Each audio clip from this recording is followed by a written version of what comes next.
Yes, after product and price, the next factor can be competition or the legal forces of government. So what is competition? We are getting a lot of competitive forces in the market. We are facing competition from different angle. So according to Michael E. Porter, a famous strategist, a famous designing model inventor, he is think about competition from five angles.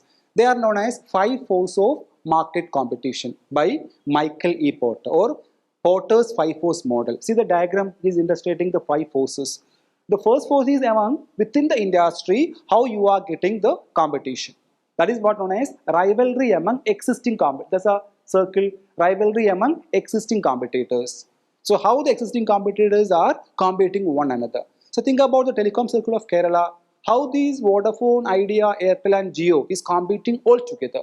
Because these three operators, now Vodafone Idea is almost like a single entity, but they are competing with Airtel as well as Jio. So how these three firms are competing together? They are the existing competitor.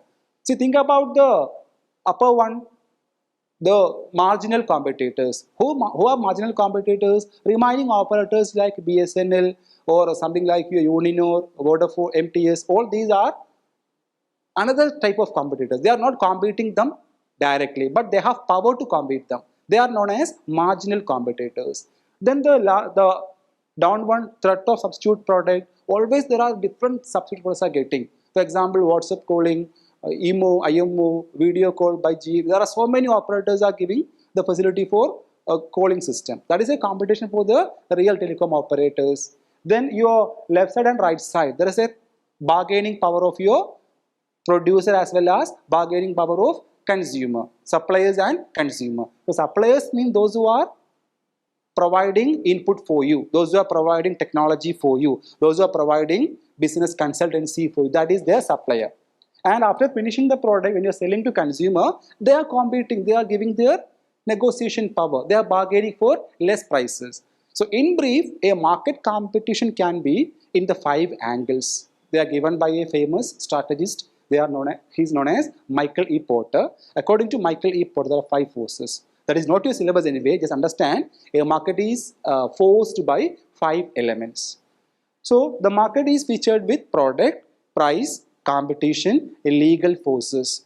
So here in economic sense, the market competition can be divided into only two categories. One is perfect competition. The second one is that imperfect competition. I repeat, in economic sense of a market is competitively analyzed in two dimensions. One is perfectly competitive market. Second one is that imperfect, opposite, imperfect competition. The first thing is that perfect competition.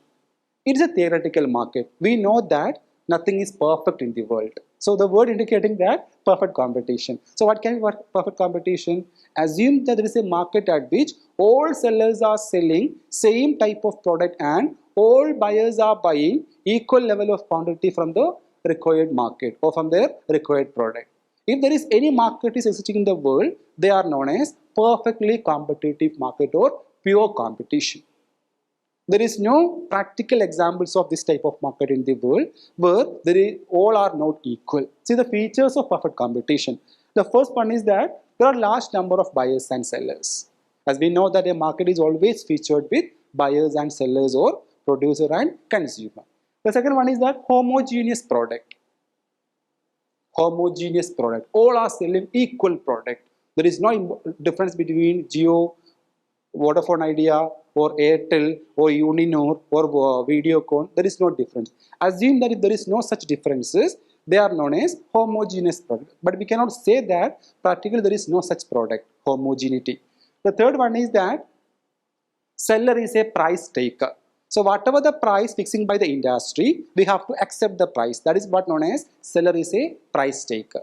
The next one is that uniform pricing. We are following a uniform pricing policy. The next one is that no government interference. Government is not interfering on the market.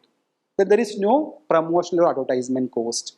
Nobody is promoting their product. All are getting equal revenue. All are selling same product without any more hidden agenda, without any more government regulation, without any more promotional strategies. If there is any market is existing such a way, they are known as perfectly competitive market.